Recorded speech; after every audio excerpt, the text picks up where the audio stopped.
cientos de miles de personas en el mundo han perdido la vida a causa del COVID-19. En Norte de Santander llevamos más de 10.000 casos positivos. De ellos, más de 560 han perdido la batalla como consecuencia de esta enfermedad. Ayúdanos a controlar la pandemia. El uso de tapabocas de manera correcta nos ayudará a salvar vidas en nuestro departamento. Muchas personas no lo usan porque no tienen las condiciones para adquirirlos. Ayúdanos a ayudarlos. Súmate a la campaña Tapabocas por la Vida. Con tu donación o aporte podremos salvar cientos de vidas. Haz tu donación en la página web de la Liga contra el Cáncer o realiza tu aporte en los puntos Baloto o Efecti más cercanos. Todos los tapabocas serán comprados a los empresarios de la región que fabrican elementos de bioseguridad. Más tapabocas es igual a menos contagios. Haz parte de la donación.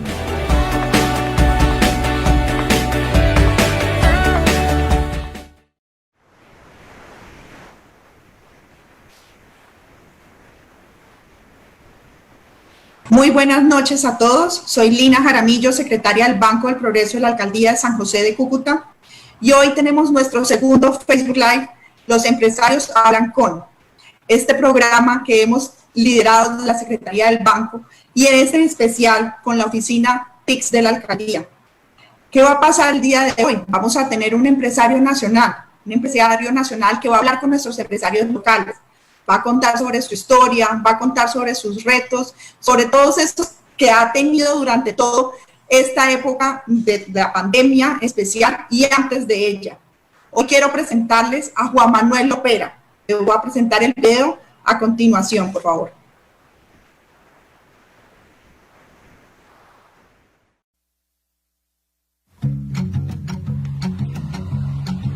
Cualquiera pensaría que a los 12 años, pasar unas vacaciones estudiando frente a un computador sería un castigo.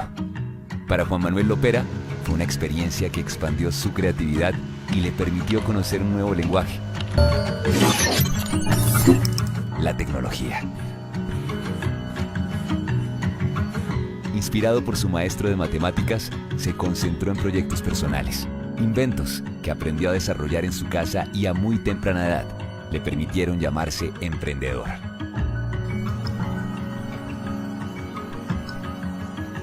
Con la intención de ayudar a más profesores a tener un impacto positivo en sus alumnos, Juan Manuel crea el dispositivo Tommy.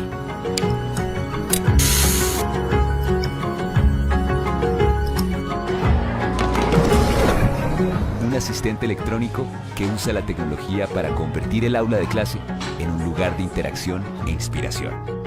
Su empresa, Aulas Amigas, hoy tiene operaciones directas en México, Ecuador, Argentina e India. Un tablero, un salón de clase o un maestro pueden ser la mayor inspiración para que muchos jóvenes encuentren su camino. La misión de Juan Manuel es ayudar a que esto suceda.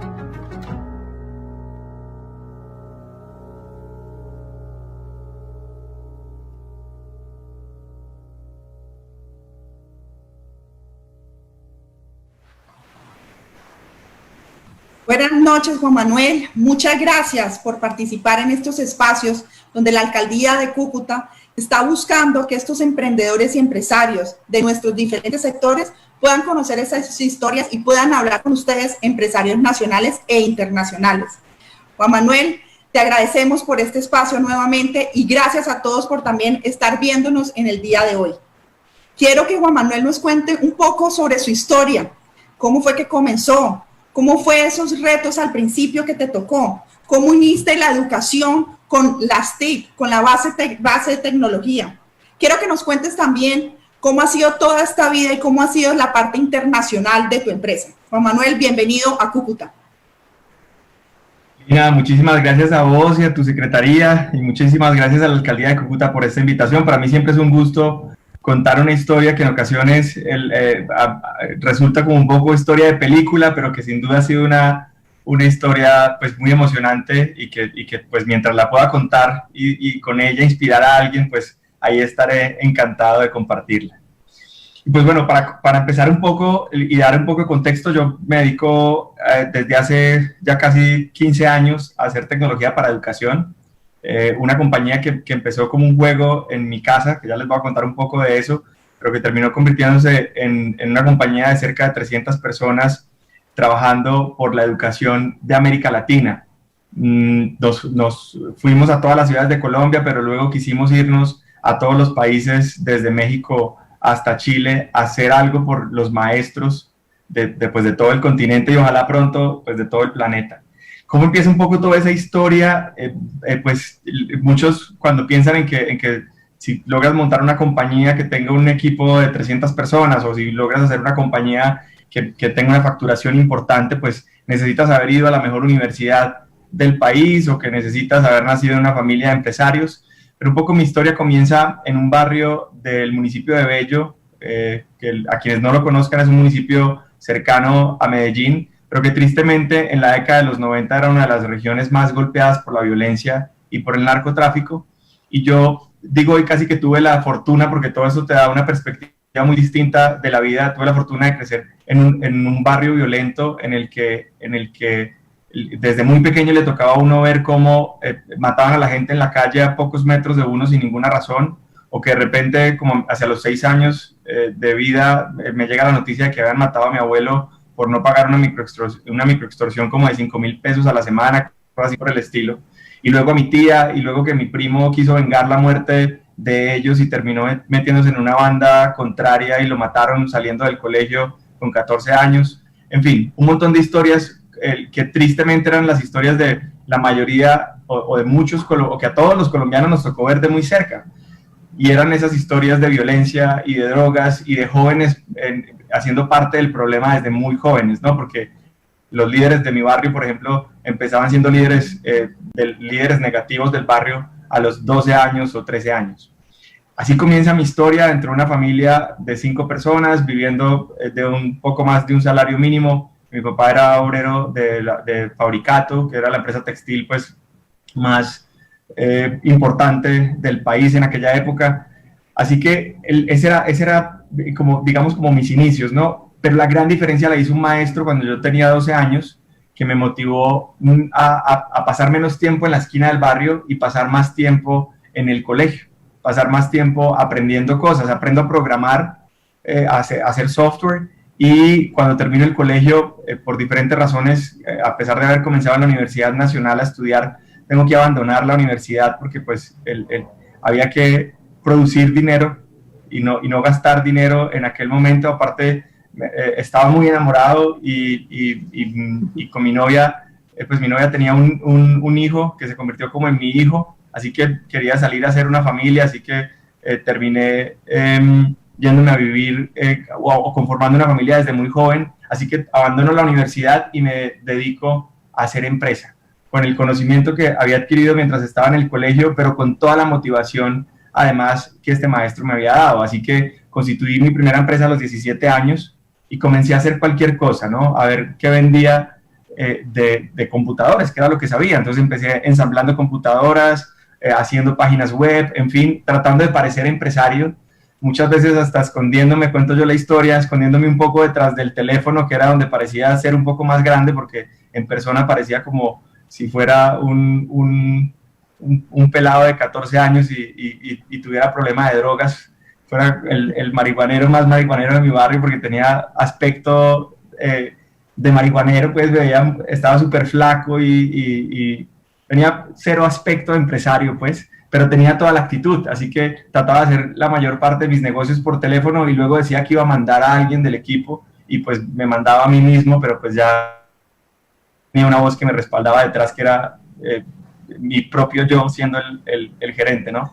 En aquel entonces era muy difícil hacer empresa porque no había los espacios que hay hoy, ni los apoyos que hay hoy, ni como esa cultura emprendedora donde los bancos por defecto apoyan al emprendimiento o tienen líneas de crédito especiales a su emprendimiento, o el gobierno tiene fondos de fomento. Eran como el año 2004 más o menos, y todo esto recién empezaba a sonar. Aún así, y para no hacer la historia demasiado larga y este live se convierta en un live de varias horas, Para resumirlo, termina siendo una compañía que vendo cuando tenía 19 años.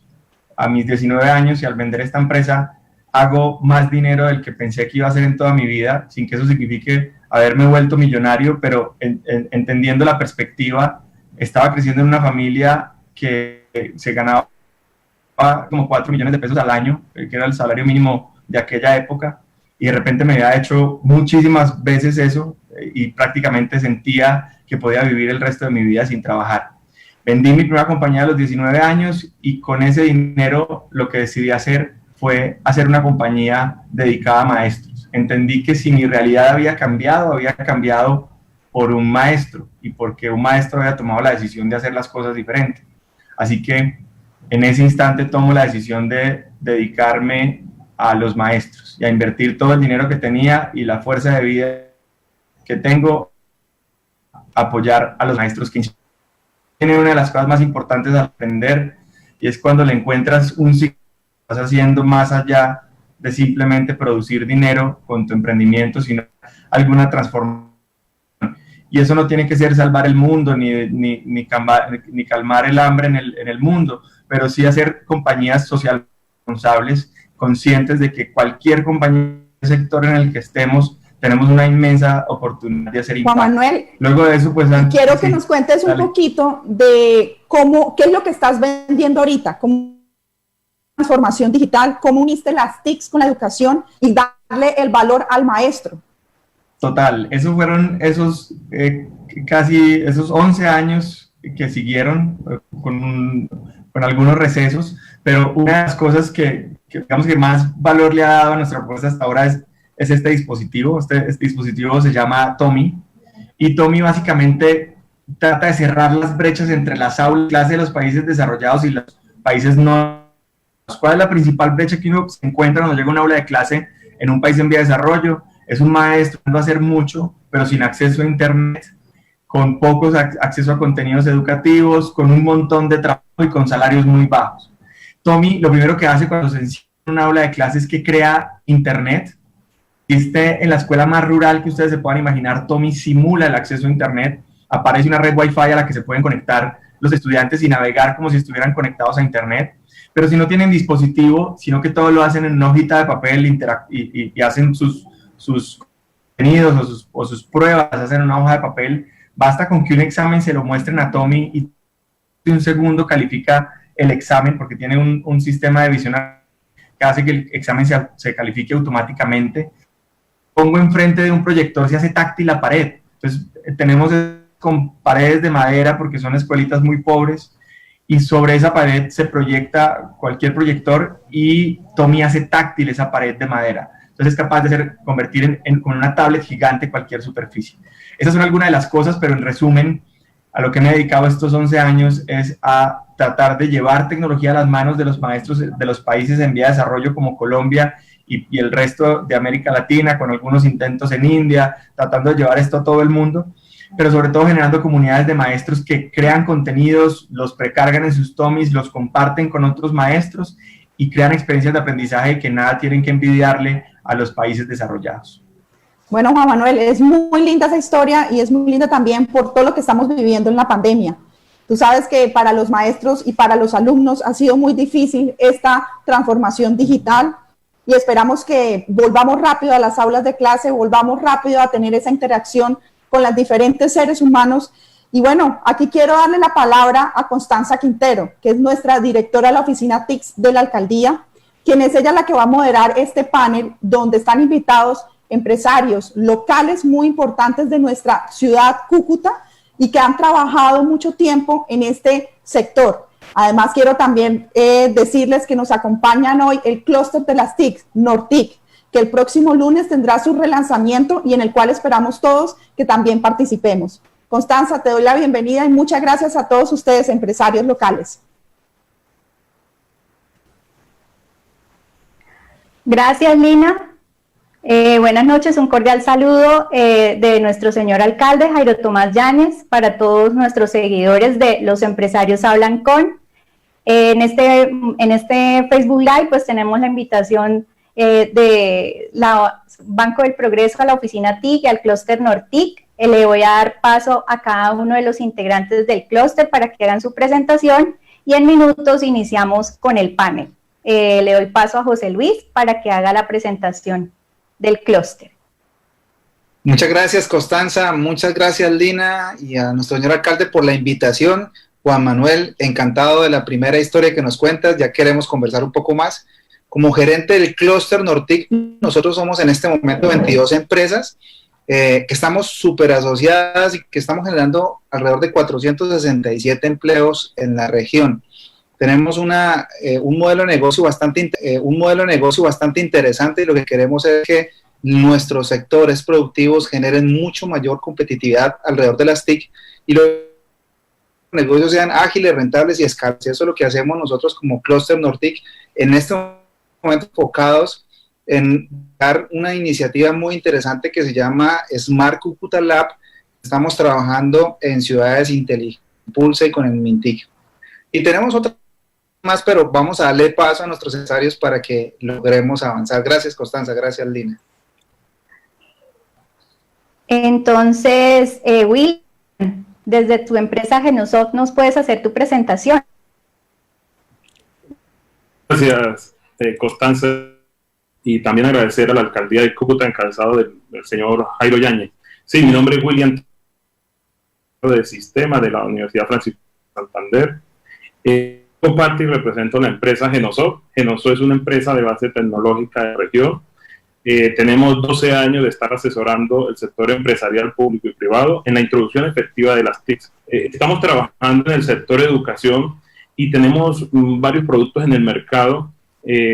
Una plataforma llamada Genosoft Académico para toda la gestión de la gestión académica, comportamental y todo el seguimiento financiero de las instituciones públicas. También estamos en el desarrollo y en el aprendizaje virtual. También productos para el programa de alimentación escolar, para el seguimiento de la efectividad de los servicios, y también hemos ayudado a construir un producto llamado Maruca, que utiliza inteligencia artificial aplicada a los datos para poder predecir deserción escolar. Iniciamos acá en Cúcuta. Luego empezamos a trabajar a nivel nacional. Tenemos nuestros clientes en Bogotá, los Llanos Orientales, en Antioquia, la Costa Atlántica y el Eje Cafetero. Bueno, William, entonces esa ha sido la presentación. Pasemos a Forensis TIC, otra de las empresas asociadas a Nortic. Ya regresamos. Buenas noches, gracias a la alcaldía de Cúcuta por la invitación. Bienvenido, José Luis. Quiero decirles a todos que Forensis TIC es una empresa que lleva 4 años en la región. Es nuestro fuerte la ciberseguridad, toda la parte de seguridad de la información, todo lo que tiene que ver con el tema de transformación digital. Apoyamos a todos los gremios, tanto desde el punto de vista educativo como empresarial como judicial. Gracias. Continuamos con la empresa OBI. Bueno, buenas noches para todos los asistentes. Bienvenido, Juan Manuel, a nuestra ciudad. OBI es una plataforma de gestión académica que viene contribuyendo a la calidad educativa del departamento y de algunos clientes federal. A través de la retroalimentación y el buen trabajo de nuestro equipo, venimos acercando a los docentes, colaborándoles en su quehacer pedagógico a que adopten las herramientas tecnológicas y les permitan alcanzar los aprendizajes de los estudiantes.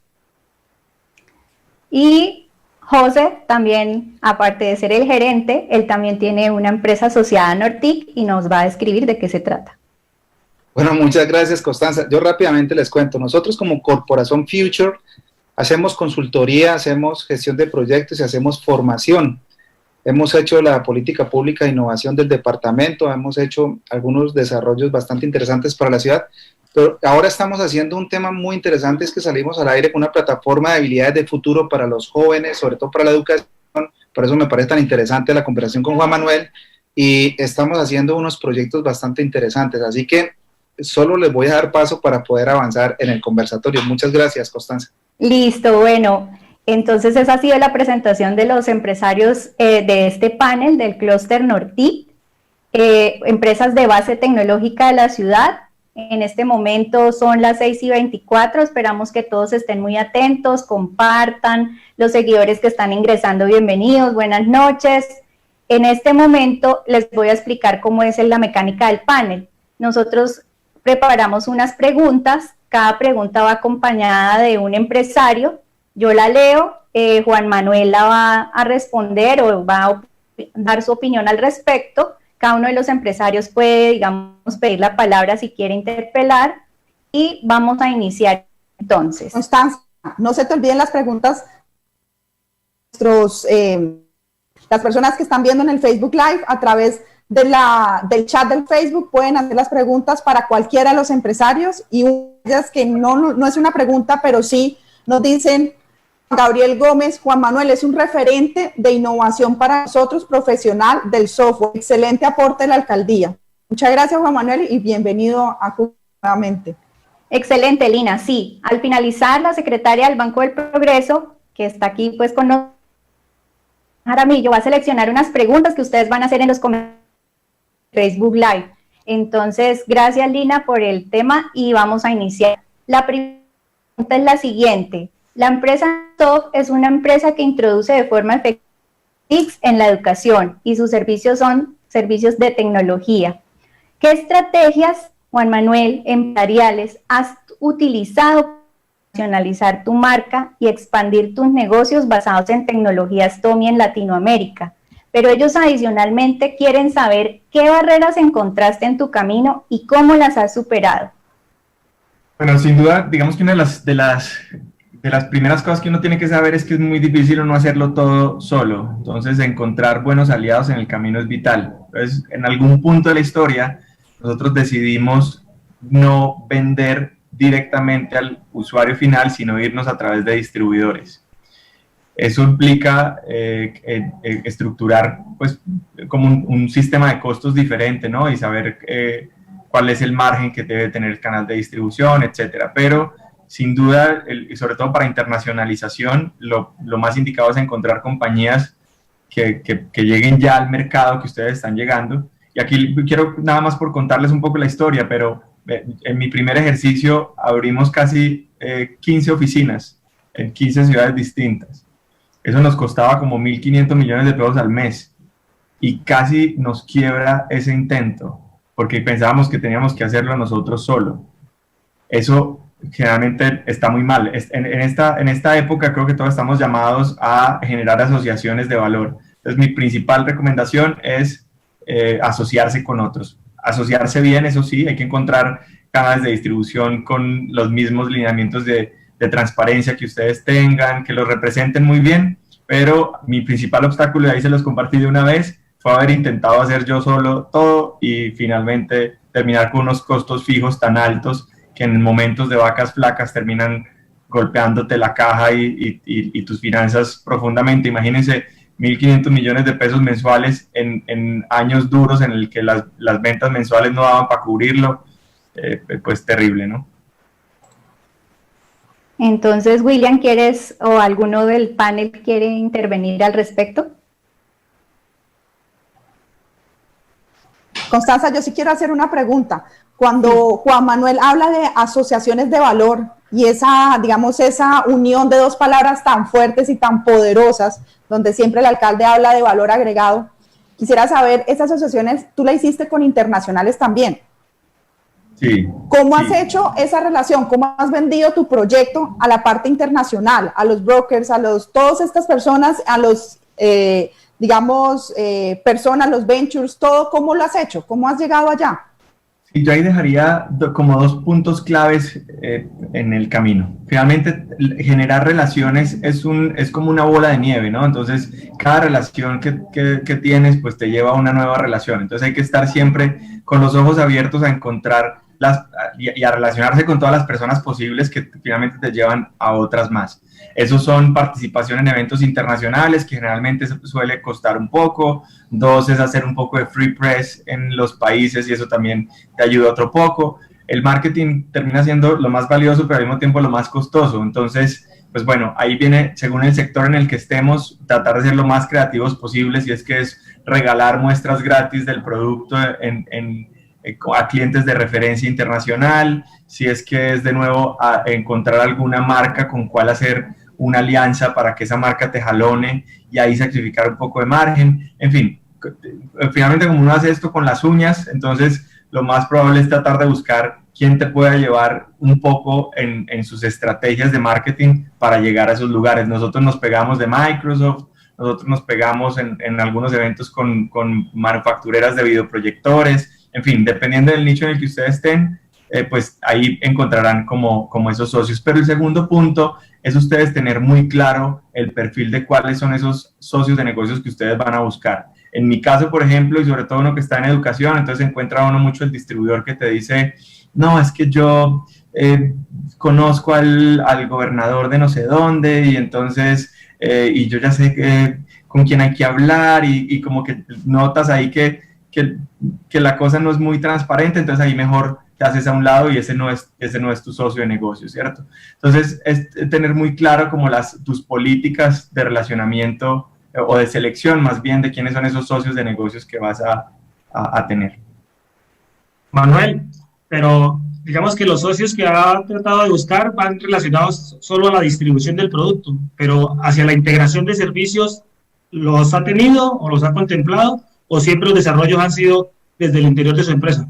Mira, ahí mencionas, John, una cosa muy importante, porque cuando uno habla de integración de servicios, eso tiene tanto de ancho como de hondo, ¿no? Entonces, hay que ver qué es una colaboración para profundizar en un nicho o para desarrollar más un mercado, o qué tipo de asociaciones terminan siendo una distracción, que generalmente la mayoría de asociaciones, si uno no se fija bien, te distraen en el negocio. Entonces, oportunidades de interacción hay muchas. Por ejemplo, una de las funcionalidades de Tommy es hacer realidad aumentada. Entonces, nos aparecen no sé cuántas empresas diciendo, asociémonos para que la realidad aumentada sea no sé cómo más, y en fin, y termina siendo funcionalidades pues, muy buenas para el dispositivo, pero tan complejas que terminan haciendo que el producto nunca hubiera salido al mercado, por ejemplo. Entonces, asociaciones para fortalecer el producto, por supuesto, son importantes, pero quizás si ya tienes un producto terminado, la asociación más importante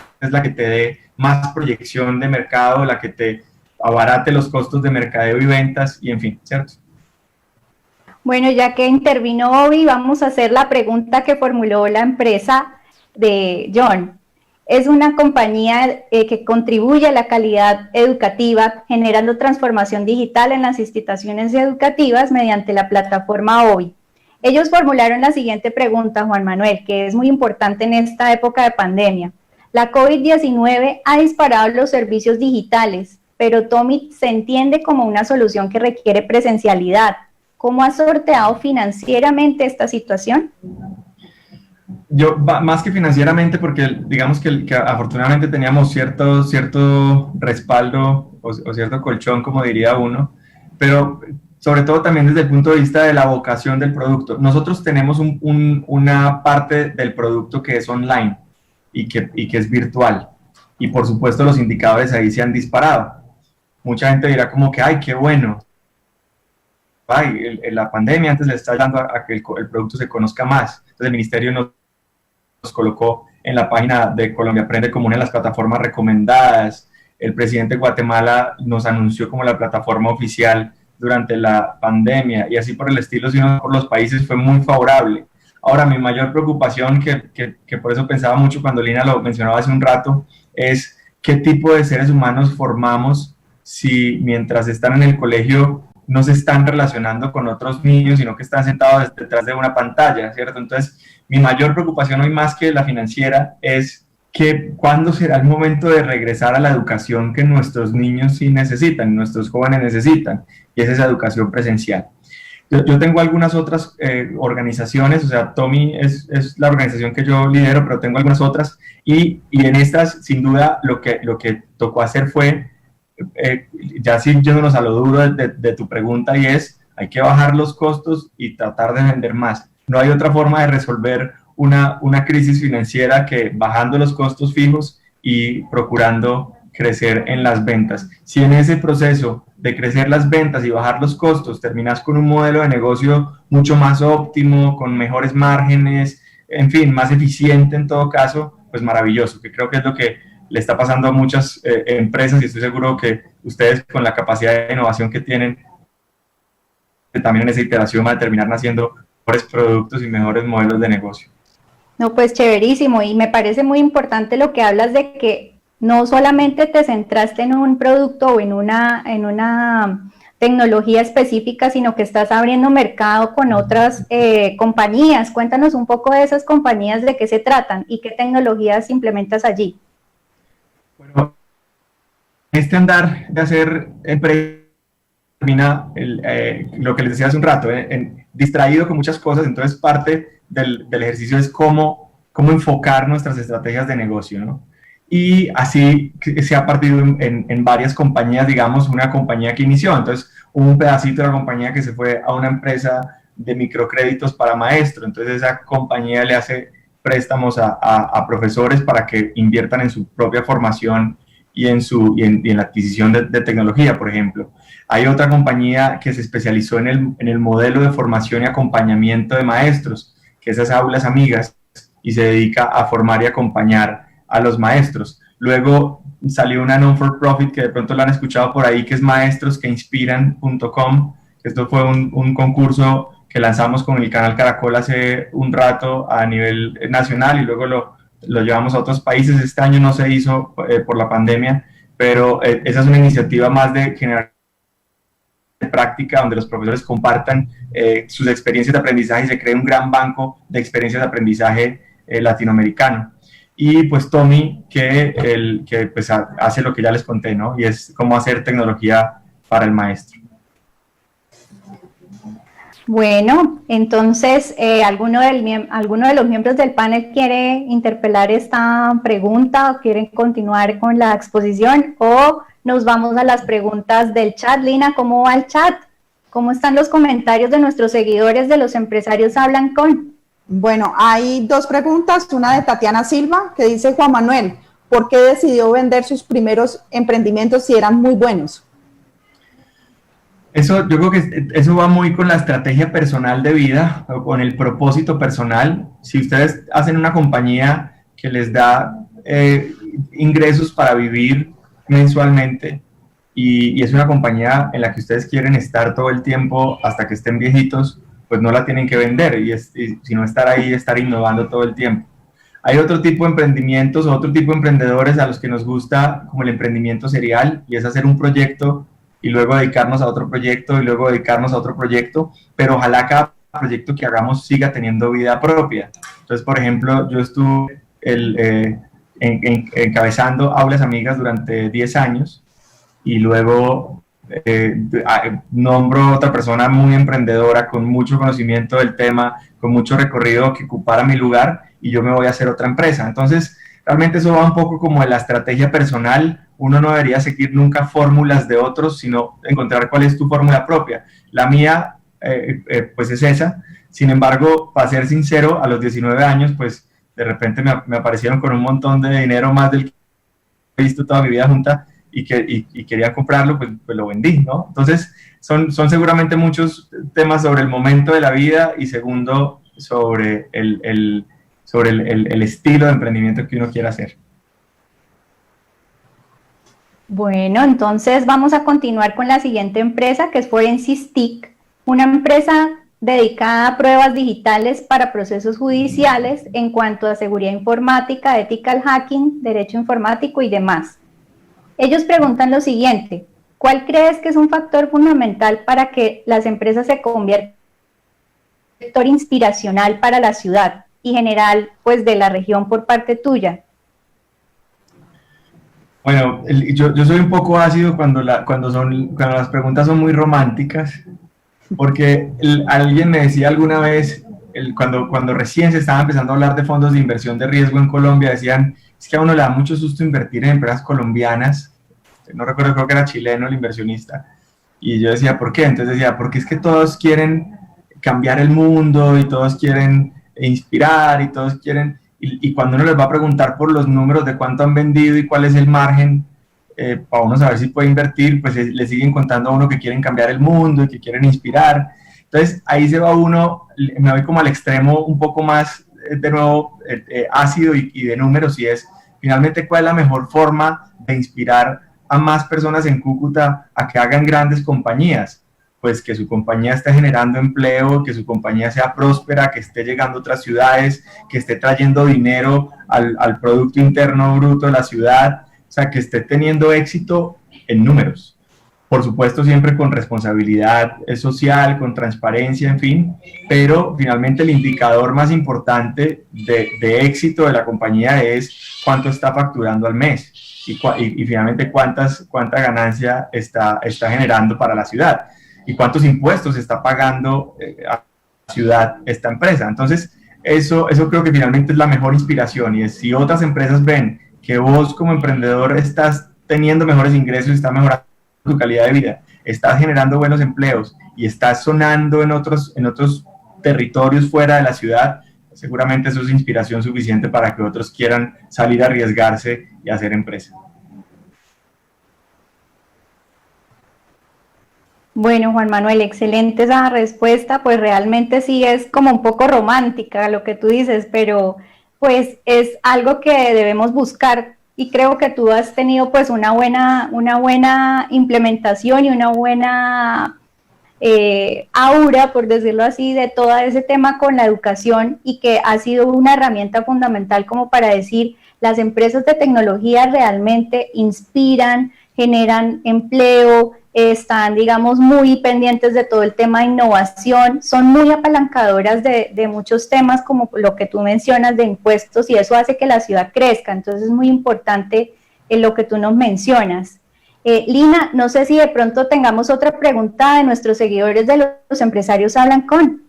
No, Connie, me gustaría escucharlos a ellos, a los empresarios locales también, que hagan sus preguntas directamente a Juan Manuel y que nos cuenten también qué ha pasado aquí en Cúcuta y cómo pueden hacer esas relaciones. Yo quisiera tomar la palabra, Juan Manuel, porque desde el inicio tengo la curiosidad sobre todo de esas asociaciones de valor. Lina lo dijo y a mí me quedó súper, digamos que en la retina. Yo quiero que también la gente que nos está viendo en Facebook lo entendamos mucho más, lo podamos dilucidar. ¿Por qué? Porque tú tenías 19 años, Juan Manuel, y desarrollaste un modelo de negocio escalable, bastante grande. Lograste soñar con Latinoamérica, lograste salir de la ciudad. Y a mí sí me gustaría que todos escucháramos ese ejercicio de cómo hiciste, no el paso a paso, porque aquí nos quedaríamos toda la noche, pero sí esas claves que van del romanticismo a la práctica, ¿no? Porque me pareció muy interesante el tema de elegir los socios, eso me encantó, y eso me gustaría que nos ampliaras un poquito más ese tema, Juan Manuel. Gracias, José Luis. Sí, yo les voy a contar solamente una historia con la que yo sustento algo que me gusta recomendarle a la gente, y es que no hay que aprovechar las oportunidades, hay que forzar las oportunidades. O sea, si uno va caminando por la calle, seguramente hay un montón de oportunidades que si uno está desprevenido no las ve, pero que en ocasiones las ve o ve que podrían ser y no se dedica a forzar de que sí sucedan. En mi caso, por ejemplo, cuando hice como mi primera versión de Tommy hace muchos años, que era una pizarra digital, pues yo salí a la calle y en mi primer recorrido de ventas, ya ahí tenía como 23 años, estaba un poquito más gordito, ya sí me veía un poco más presentable. Y cuando salí a la calle regresé como con 300 millones de pesos en venta en una sola salida a la calle. Yo llegué y le dije a mi socio cofundador, yo le dije como, tenemos un producto muy bueno, entonces tengo que ir de Medellín, hay que intentar vender esto en Bogotá. Y agarré un vuelo para Bogotá, pues me hice algunas citas en Bogotá y agarré un vuelo a Bogotá. Y cuando iba en el avión, justo veo que al lado mío estaba sentado el que en aquel entonces era el vicepresidente mundial de Microsoft. Pues uno dice, wow, qué suertudo, pues sin duda hay un montón de suerte, pero por otro lado, muchas personas habrán estado sentados al lado de alguien que les podría ayudar y les daría miedo empezar siquiera a hablar. En mi caso lo pensé un rato, pero luego simplemente empecé a hablarle todo el vuelo. Yo creo que el hombre se quería volar por la ventanilla, pero yo no paré de hablarle todo el camino y le entregaba los volantes que llevaba y le entregué un demo del producto y él nada más como que contestaba como, ajá, ajá. Yo pensé que lo estaba aburriendo, pero no me importó, simplemente le conté y traté de forzar la oportunidad. A los 8 días me llegó una carta de Microsoft invitándome a hacer una ponencia en la primera cumbre latinoamericana y del Caribe por la educación en Cancún, que aparte ese vuelo a Bogotá era lo más lejos que yo había estado en mi casa, y ahora ya iba a ir a conocer otro país. Y todo había sido a causa de forzar esa primera oportunidad. Entonces, lo que les decía hace un rato, uno no sabe cómo sucede la cadena de las cosas, hay que tratar de estar un poco en todo y con todos, y para que finalmente de ahí en algún momento nace o sale esa persona específica que te va a abrir las fronteras. Muy buena historia, gracias Juan Manuel. Juan Manuel, digamos que de los productos ha sido la inspiración que generaron los docentes, ¿cierto? ¿Cómo la concepción del producto ha sortear? Porque, digamos, al interior de OBI siempre esa ha sido la barrera. Solamente el servicio se piensa por el lado del docente en facilitarle el trabajo y que el usuario termine aprovechando las funcionalidades de la herramienta para su quehacer pedagógico. ¿Cómo se concibe la adopción del teaming desde esos docentes que de pronto todavía están rezagados en conocimientos tecnológicos y pues es algo más como de autoaprendizaje? Porque digamos que no es que alguien va a llamar a alguien a decirle enséñeme a usted, le toca de iniciativa. ¿Cómo se ha concebido ese? Mira, ahí podría contarte un poco como todas las estrategias y en fin, pero creo que sumo más valor si te cuento un poco lo que nos cambió la perspectiva.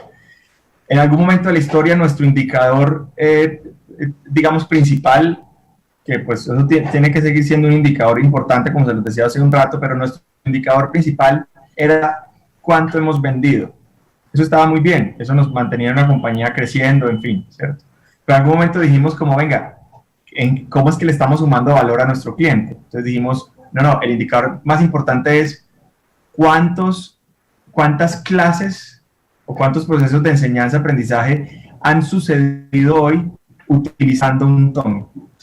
Y ese era el indicador que tenía que empezar a crecer. Nos dimos cuenta que esa era la acción de valor que le estábamos entregando al cliente y que la consecuencia de más clases siendo presentadas con TOMI significaba pues más comprar TOMIs, ¿cierto? Esa era nuestra bola de nieve. Encontramos esa única cosa que teníamos que saber hacer bien y es que más maestros utilizaran más TOMI. Y con esa premisa en la cabeza, entonces empezamos a tener otras prioridades. Empezar a decir como, venga, ¿y por qué hoy no subió el número de clases presentadas?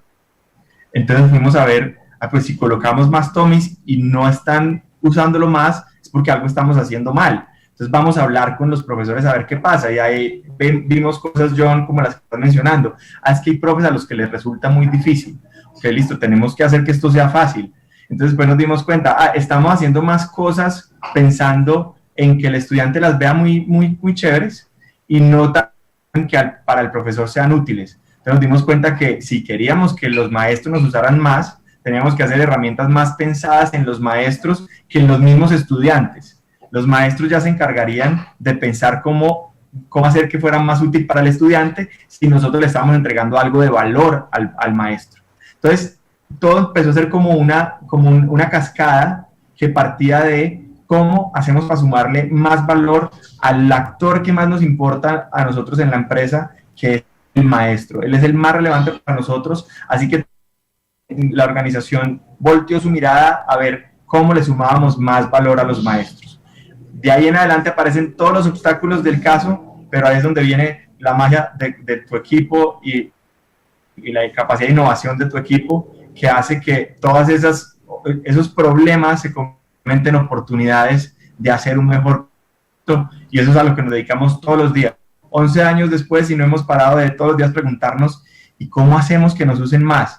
Preguntémosle a los profesores, llamemos por teléfono, en fin, entrevistas a los maestros hasta encuestas a maestros para darnos cuenta qué estamos haciendo mal o más bien qué íbamos a hacer mejor para aumentar ese indicador tan clave para nosotros. Juan Manuel, yo tengo una pregunta y creo que también va direccionada a las preguntas del Facebook.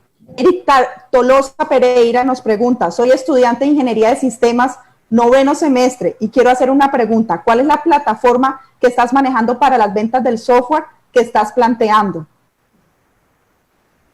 Bueno, realmente no hay una plataforma de ventas. Realmente el cerrar, por ejemplo, una de nuestras líneas es venderle directamente a los maestros, ¿no? Hoy tenemos varios miles de maestros que ellos mismos de su bolsillo, me parece muy, pues algo de reconocer bastante, y es que el mismo maestro esté responsabilizándose de su innovación.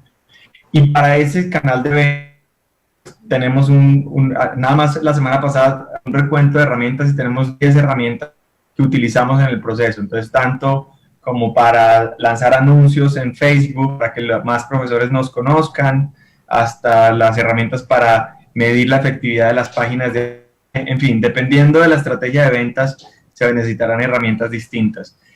Lo mínimo que uno debería tener es un CRM para llevar los datos de sus clientes y tener alguna plataforma de pago, pues finalmente para convertir los clientes en clientes activos, pues en clientes pagos. Entonces, realmente es una pregunta difícil de responder pues en poco tiempo, porque son muchas las herramientas. Tenemos un CRM conectado a WhatsApp, tenemos unos bots conectados a Facebook para atender a todos los clientes que hacen comentarios en los anuncios. En fin, tenemos muchas herramientas integradas como para pensar en cada partecita de la experiencia del usuario antes de tomar una decisión de compra. Juan Manuel, y otra pregunta. Hay muchos estudiantes y muchos estudiantes de 11 grado que van a salir y necesitan graduarse y buscar estudios y hacer. ¿Cómo está ahorita Colombia en cuanto a programadores?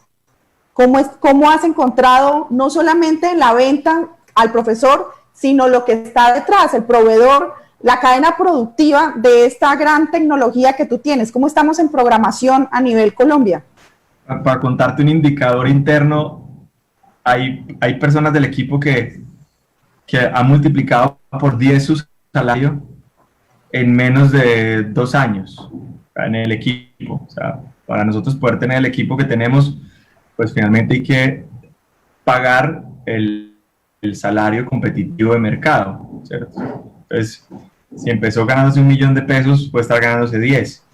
¿Eso qué significa? Que los programadores son uno de los activos más escasos o de los recursos más escasos que existe en este momento.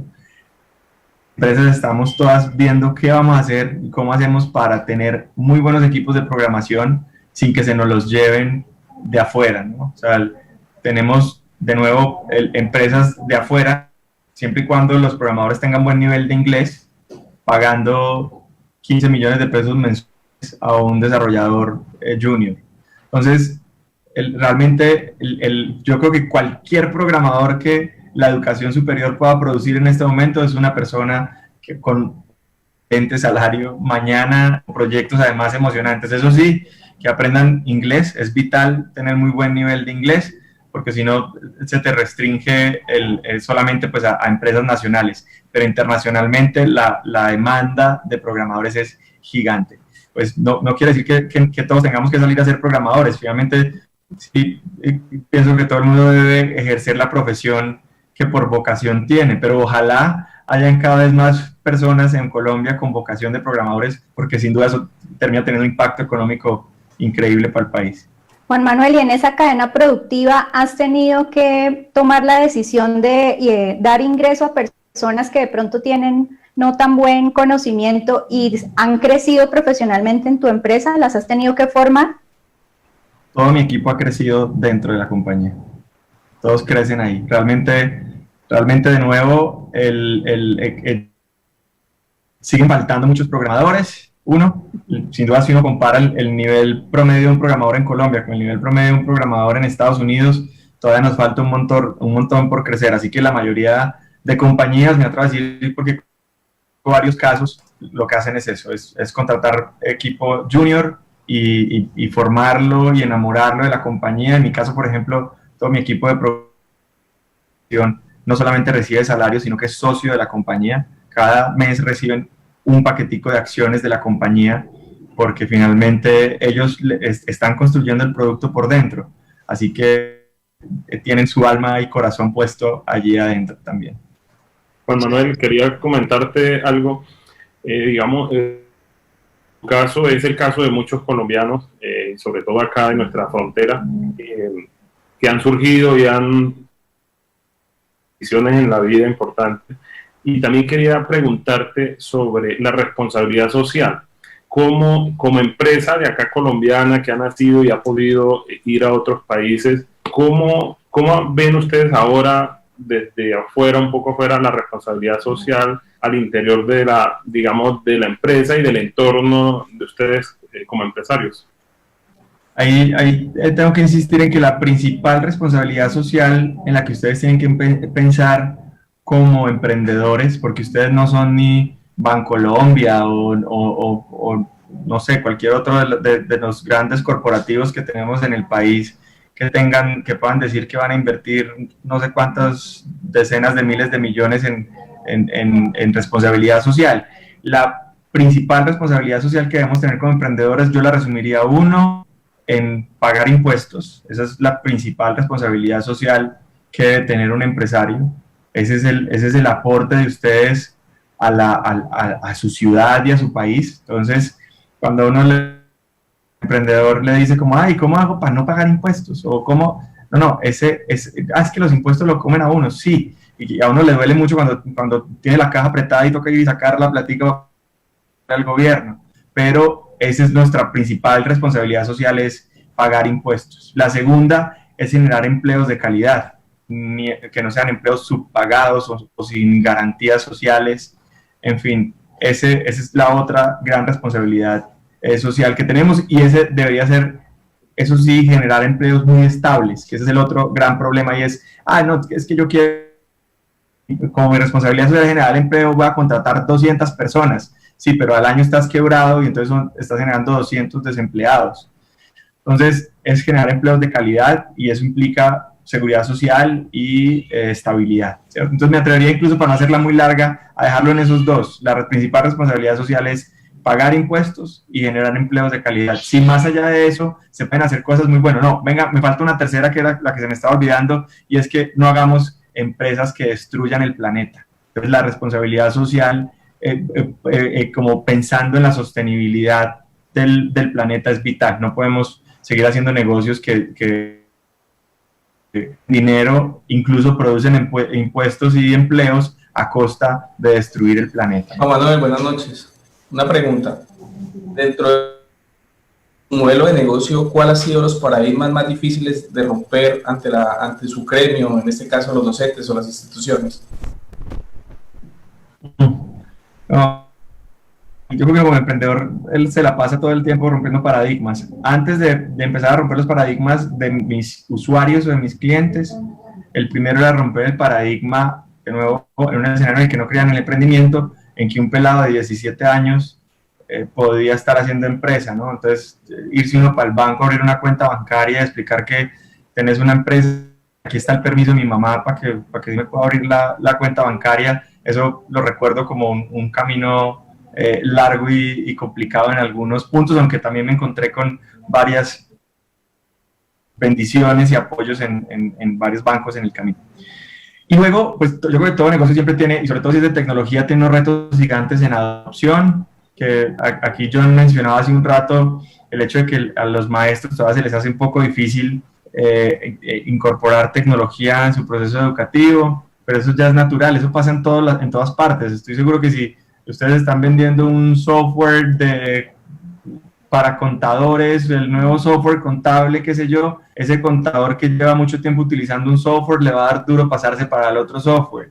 En fin, o sea, el proceso de adopción tecnológica y el proceso de cambio siempre es duro. Entonces, cualquier producto que ustedes tengan, entre más innovador sea, el primer, digamos, como paradigma que hay que romper es esa resistencia al cambio que existe en la mayoría de los casos. No paradigma, pero barrera. Entre más innovador sea el producto que estén haciendo, pues su mayor competidor es el desconocimiento del producto. Yo le decía a mi equipo, es que nosotros no tenemos contra quién competir con lo que tenemos, porque no hay otro producto. Y eso es peor. Ojalá hubiera otra empresa gigante promoviendo un producto parecido al nuestro, porque nos hace parte del trabajo y es contarle a la gente la necesidad que no sabe que tiene y generar demanda del producto. Entonces, ese es el reto cuando uno está haciendo innovación, y es cómo hacer que tu competidor principal, que es el desconocimiento de la necesidad asociada a tu producto, pues se vaya, ¿no? Entonces, bueno, creo que ese es un poco ahí el Quiero reto hacer un siempre. comentario ahí, Juan Manuel, sobre todo por las redes. Está Juan Gabriel Gómez diciendo dos cosas, ¿no? Que cuando hacemos como clúster conferencias de desarrollo innovación de software, nosotros hacemos los viernes con el apoyo de la Cámara de Comercio a las 10 de la mañana, siempre una conferencia. Y además también dicen otra parte que me pareció muy interesante, la pregunta para Juan Manuel, es ¿qué le diría a las instituciones educativas que no quieran invertir en innovación? Eso me pareció interesante. José Luis, pues ojalá eso sean una o dos, ¿no? Porque yo creo que después de esta pandemia, la institución educativa que crea que no es el momento de hacer innovación tecnológica en educación, ya no sé en qué planeta estará viviendo, ¿cierto? Sí, cada colegio tendrá sus necesidades. Mi anotación siempre es, y esta suele ser un poco subversiva, y es que cuando tengo maestros enfrente les digo, lo que no deben ustedes permitir es que les pongan en clase tecnología que se vea muy bonita y que su principal propósito sea que se vea bonita dentro de la clase. Entonces uno veía cómo los gobiernos invertían millones y millones de dólares en pizarras digitales costosísimas y en, mejor dicho, la nave espacial pues dentro del aula de clase, pero nunca pensaban en lo que el maestro realmente necesitaba. Entonces, ahí, mi principal anotación a todas las instituciones educativas y a los maestros es la tecnología que haya dentro del aula de clase es porque es tecnología que le ayuda al maestro a innovación en educación. Hay algo que está mal interpretado y es que dicen, es que el estudiante es el centro del aprendizaje. Eso está muy bien. Sin duda, el estudiante es el centro del aprendizaje, pero el maestro es el centro de la innovación del proceso de aprendizaje. Y eso se le olvidó a la mayor parte de los gobernantes durante décadas, y entonces dejaron al maestro de lado porque es que el estudiante es el centro. Sí, pero el maestro de nuevo es el centro de innovación y es un reto gigante el que tienen en cuanto a personalización del aprendizaje, ubicuidad del aprendizaje y un montón de términos que probablemente ni siquiera el maestro todavía entienda y tiene que empezar a entenderlo. Entonces tiene un reto gigante para hacer innovación y todo el mundo le pasaba por encima a decir que el estudiante era el centro. Entonces, de nuevo, la técnica que dar dentro del aula de clase es una tecnología pensada en cambiarle la vida al maestro y en apoyar al maestro en ese reto tan grande que tiene. Bueno, Juan Manuel y todos nuestros empresarios locales, ya llevamos 1 hora en Los Empresarios Hablan Con. Quiero como dar, y son 3 cosas. Primero es la asociación de valor. Qué grandes uniones de 2 palabras y tan potentes y tan poderosas que los emprendedores y empresarios deben tener. Segundo es la adopción de tecnología. La adopción tecnológica llegó y tenemos que apropiarla. Y tercero, conocer muy bien el producto y el servicio que vendemos. Y Juan Manuel, por último, queremos que nos des un consejo a todos los empresarios y emprendedores de Cúcuta que te están escuchando, también en República Dominicana, en Bucaramanga, en San Cristóbal, Venezuela, para que les des esos tips o un consejo que queramos que se replique por todo el mundo. Pero aquí sí me voy a poner un poquito más romántico, Constanza. Toca. De la pregunta de ahora. Pero yo tengo que replicarles un consejo que me dio alguna vez un empresario centroamericano y hoy mi socio, Luis Javier Castro, a quien admiro muchísimo. Y él, de las primeras preguntas que me hizo cuando nos conocimos es, y me decía con su acento muy tico, me decía, ¿y vos sos feliz, Juan? Me preguntó si yo era feliz haciendo lo que hacía. Y en ese intentar definir la felicidad, llegamos a que la felicidad la componen 2 cosas, y es el placer que nos genera las cosas que hacemos y el significado o la trascendencia de las cosas que estamos haciendo. Si solamente una de las 2 cosas, muy probablemente no vamos a ser felices. Entonces, si solamente estamos haciendo algo muy trascendental, pero eso tan trascendental lo único que hace es martirizarnos en el proceso de resolverlo. Probablemente un día nos cansaremos y dejaremos la causa, ¿no? Y si lo que estamos haciendo solamente nos genera dinero y nos genera placer y ya está, pero mientras lo hacemos, estamos haciendo algo que no le aporta demasiado a nadie, o que al contrario destruye a alguien o destruye el ambiente o corrupción o cosas por el estilo, entonces tarde o temprano nos daremos cuenta que pudimos haber generado dinero, pero ayudamos a destruir algo, y en ese momento nos daremos cuenta que no son felices. Así que mi consejo principal para cualquier emprendedor es: hay que encontrar ese equilibrio entre placer y significado, y lo que sea que estemos haciendo nos tiene que hacer felices. Esta no es una tarea fácil, hacer emprendimiento no es una tarea fácil. Lo puede uno empezar jugando, porque así empecé yo, pensaba que era un juego y me divertía, pero luego llegó el estrés de pagar la nómina, y luego llegó el estrés de no quebrarse, y luego llegó el estrés de lidiar con la personalidad de cada miembro del equipo de trabajo, etcétera. Y en ese momento, entonces, la felicidad tenía que primar. No puede esto mortificarnos y matarnos en el intento. Entonces hay que encontrar ese balance entre significado y placer, y ser felices mientras estamos haciendo esta tarea tan difícil. Bueno, Juan Manuel, muchísimas gracias. Volvemos a decirte, aquí las puertas en Cúcuta están abiertas. Muchas gracias, empresarios. Muchas gracias al clúster de TICS, Nortic. Y nos volvemos a ver el lunes, entonces, para el relanzamiento del clúster. Gracias, Constanza, también por apoyarnos en el Facebook Live. Los empresarios por la invitación. Y nos vemos en el próximo Facebook Live. Gracias. Muchas gracias. Gracias a todos. Bueno, Buenas noches a todos. Gracias.